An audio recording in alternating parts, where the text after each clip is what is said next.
गुस्सा आ जाता है यानी अग्नि आ जाती है तो हमारा रूप बदल जाता है। जब अंदर जल आ जाता है, जल का मतलब आंसू, तो हम जो है द्रवित हो जाते हैं, हमारा रूप बदल जाता है। जब वायु आ जाती है तो हम उड़ने लगते हैं, उड़ने जैसी हमारी भावना हो जाती है, उड़े उड़े सी बात करते हैं, है ना। तो इसी तरह जो है क्या होता है, इन सब चीजों का असर होता है हमारे ऊपर। तो फूल, जो फूल की बात हो रही थी, तो फूल जो है इसके अंदर जो है रंग है, तो इसमें भगवान का वास माना जाता है। थोड़ी देर के लिए भगवान इनको रूप देते हैं, है ना। तो हम लोग क्या करते हैं, तो भगवान को उसमें भगवान का वास माना जाता है। आसन के रूप में भगवान को देते हैं, भगवान ये हम आपको दे रहे हैं, आप इस पे आके विराजिए, ये सोच के भी हम लोग उसको अर्पण करते हैं। तो हम देखिए इसका मंत्र पढ़ना है, आप लोग जो है समर्पित करेंगे।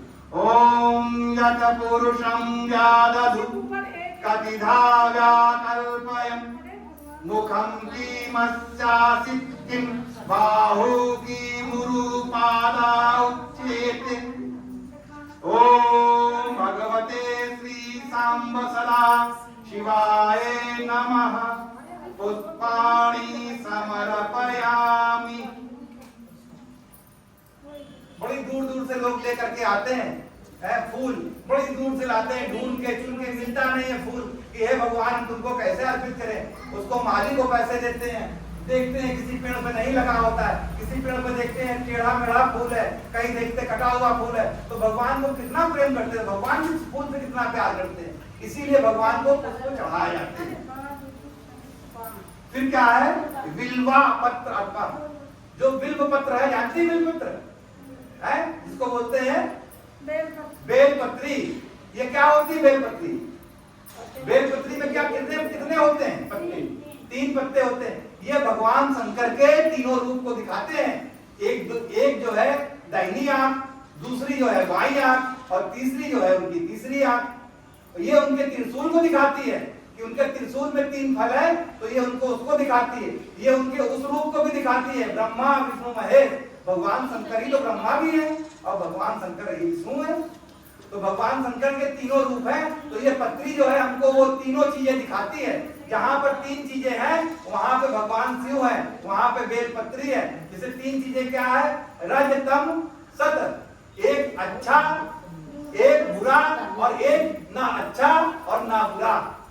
तो ये 3 चीजें हमारे जीवन में होती हैं, या तो अच्छा होता है, या बुरा होता है, या ना अच्छा होता है और ना बुरा होता है। तो ये 3 चीजें हैं, ये तीनों चीजें भगवान शंकर की हैं। तो भगवान शंकर जो है ये 3 चीजें हमको दिए हुए, यही सोच करके उसके स्पष्ट रूप में पत्ते के रूप में हमको जो है बिल्व पत्र मिलता है।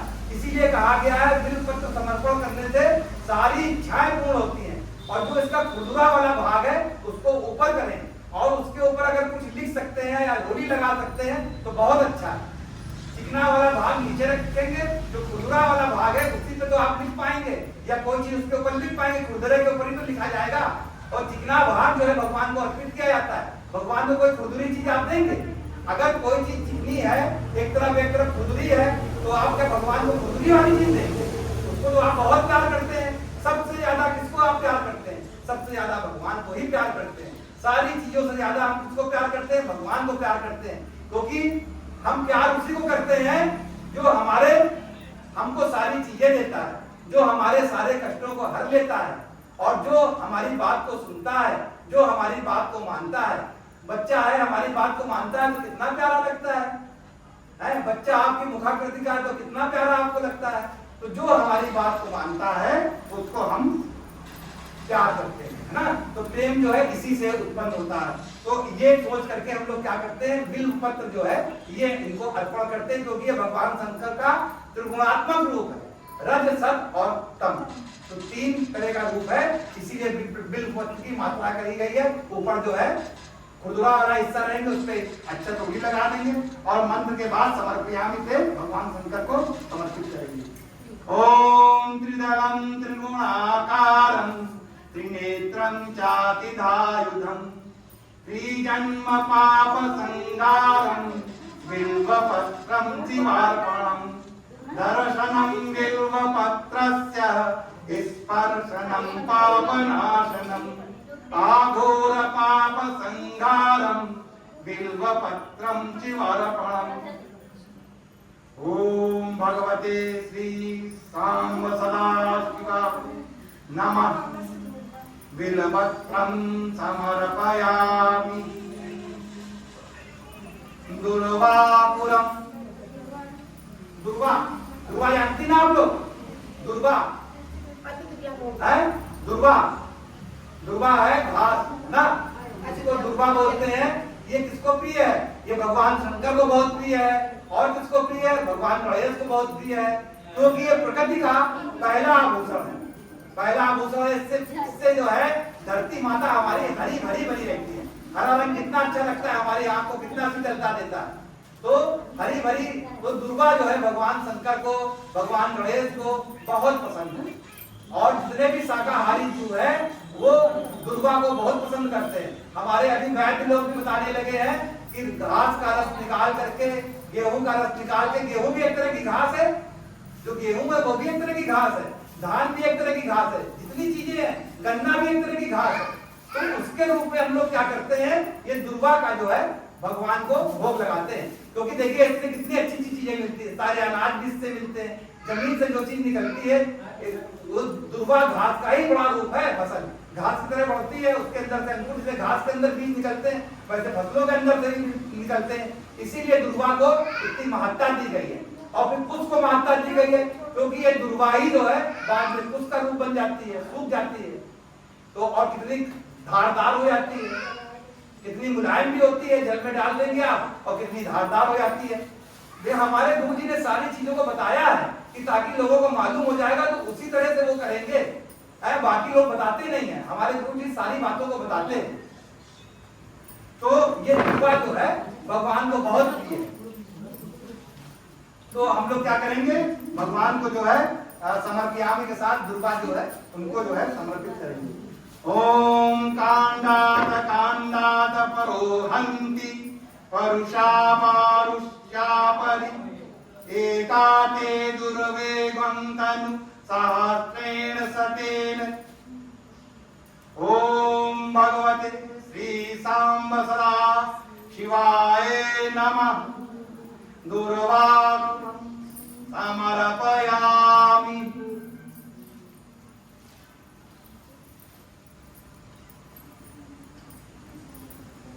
देखिए क्या हुआ ना कि कुछ चीजें ऐसी होती हैं जो अभक्ष है। अभक्ष का मतलब जिनको हम नहीं खा सकते हैं, जिनको हम लोग खा लेंगे तो नुकसान हो जाएगा, है ना। क्या चीजें हैं वो है भांग है, धतूरा है ना। क्या हुआ कि जब दुर्वा थी तो दुर्वा ही समझ, दुर्वा का ही रूप है सारे पेड़ पौधे। तो जब सारे पेड़ पौधों को पशु लोग खाने लगे तो उन्होंने क्या किया, सारे पेड़ों ने क्या किया, पेड़ों ने क्या किया, अपने अंदर जहर पैदा कर लिया, अपने अंदर कांटे पैदा कर लिए पेड़ों ने, कि ताकि कोई हमें तोड़े ना, ताकि कोई हमें खाए ना। इसलिए पेड़ों ने अपने अंदर जहर पैदा कर लिया कि हमें खाओगे तो मर जाओगे, हमारी रक्षा होगी, हमारे अंदर कांटे होंगे, जब तुम हमको पकड़ोगे तो तुम्हारे जो है कांटा छूट जाएगा। तो इसलिए क्या हुआ कि ये चीजें हमको, तो भगवान शंकर ने सारी चीजों को अपने अंदर कर लिया, विष को भी अपने अंदर समेट लिया। तो क्या है, जो धतूरा कांटों से भरा हुआ होता है, धतूरा ऐसा फल है जिसमें कांटे ही कांटे हैं, लेकिन भगवान शंकर ने उसको भी स्वीकार किया। भांग है, भांग अगर गाय भी खा लेती है तो वो भी इससे झूमती है। कोई जीव है तो वो बंदर भी नहीं खाता है, कोई जीव उसको नहीं खाता है, झूमने लगता है। तो भगवान शंकर ने क्या किया कि नहीं, इसका भी हमने बनाया है तो हम इसको भी सहन करेंगे। भाई शिव ही तो जीव है, तो जब हमने इसको बनाया है तो हम इसको जो है, प्रकृति ने बनाया तो प्रकृति इसको वहन करेगी। जब हमने इसको बनाया तो हम इसको खाएंगे भी। तो भगवान शंकर ने उसको जो है स्वीकार किया। तो अगर कोई भांग है, धतूरा है, शमी की पत्ती है, ये मदार है, ये अगर कोई लाया हो, चढ़ाना चाहता हो तो हम मंत्र बोलेंगे, त्र्यंबकम यजामहे सुगंधिम पुष्टिवर्धनम, उसके समर्पयामि के साथ जो है आप लोग जो है भगवान को अर्पित करें। ओम त्र्यंबकम यजामहे सुगंधिम पुष्टिवर्धनम उर्वारुकमिव बंधना मृत्युर्मुक्षीयमामृतात् समर्पयामि। अच्छा, सौभाग्य द्रवाणी, कुछ द्रव ऐसे होते हैं जो हमारे सौभाग्य के प्रतीक माने गए। सौभाग्य क्या होता है? सौभाग्य क्या होता है? सौभाग्य नहीं, सौभाग्य होता है अच्छा भाग्य।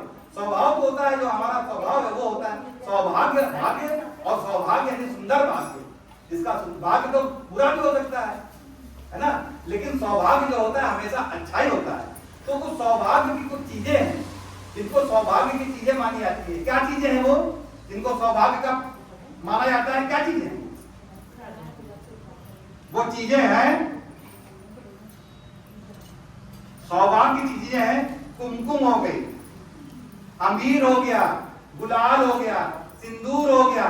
जो सौभाग्य की चीजें हैं जिनको स्त्री लगाती है मत्थे में तो माना जाता है भाई ये सौभाग्यशाली है, इसकी शादी हुई है। अब इसकी शादी हुई होगी तो इसका घर भी होगा, और जब इसका घर भी होगा तो उसमें बच्चे भी होंगे, यानी कि ये सौभाग्यशाली है। अपने आप को ये पूरा कर रही है, ये माँ बन रही है, ये परिवार को चला रही है, ये लोगों का पालन पोषण कर रही है। तो सौभाग्य की चीजें जो है स्त्री धारण करती हैं।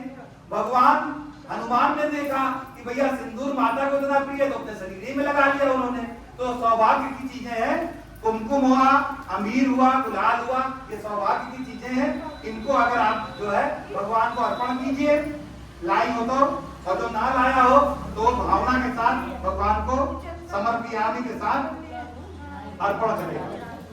ओम अहिरि भोगे परेतु बाहु यायाएति परिपादमाना हस्तग्रो विद्रावयुनानि विद्वान् पुमान पुमागं सा परिपातु विश्वतः।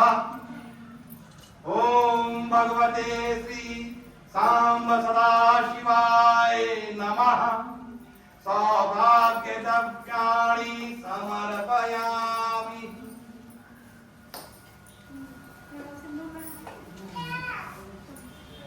अब धूप जो है चढ़ाने के लिए हम लोग लाए ना, इसमें क्या होता है कि इसका जो धुआं जो है निकलता है और भगवान उसको ग्रहण करते हैं, है ना। क्या धूप से मतलब है धुएं का ना, इसे धुआं निकलता है ना।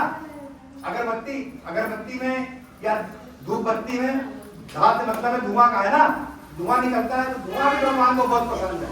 जब हम लोग कोई अच्छा काम करते हैं तो क्या करते हैं? यज्ञ करते हैं, है ना, खाना बनाते हैं, तो क्या निकलता है? धुआं निकलता है। जब धुआं जो है आसमान में जाता है भगवान के पास, तो भगवान जो है बड़े प्रसन्न होते हैं। वो देखते हैं धुआं कैसा है, ये यज्ञ का धुआं है, भोजन का धुआं है, ये कैसा धुआं है, ये खराब चीज का तो धुआं नहीं है, है ना। तो वो जो है धुएं को, इसीलिए धूप से जो है केवल आग तो निकलती नहीं है, केवल धुआं निकलता है। तो वो जो है भगवान को प्रिय है, इसलिए हम लोग धूप जलाते हैं। ओम रामणोस्य मुखामासीद बाहुराजन्याकृता उरुतादस्य यदैश्च पादव्यागं शूद्रो आजाय। ओम भगवते सांब सदाशिवाय धूपं अग्रापयामि।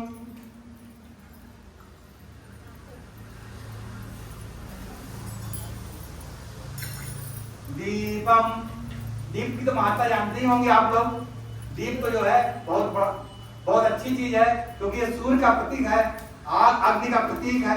और जब सूर्य देवता सबको नमस्कार कर देते हैं, कहते हैं अभी हम नहीं है, तो दीपक जो है उनकी जगह को लेता है, प्रकाश भी देता है, उष्मा भी देता है और जगत को अलौकिक करता है। इसलिए हम लोग दीपक को बहुत मान देते हैं। हमारे हिंदू धर्म में, हमारे धर्म में दीपक का बहुत स्थान है, इसलिए हम दीपक की पूजा करते हैं।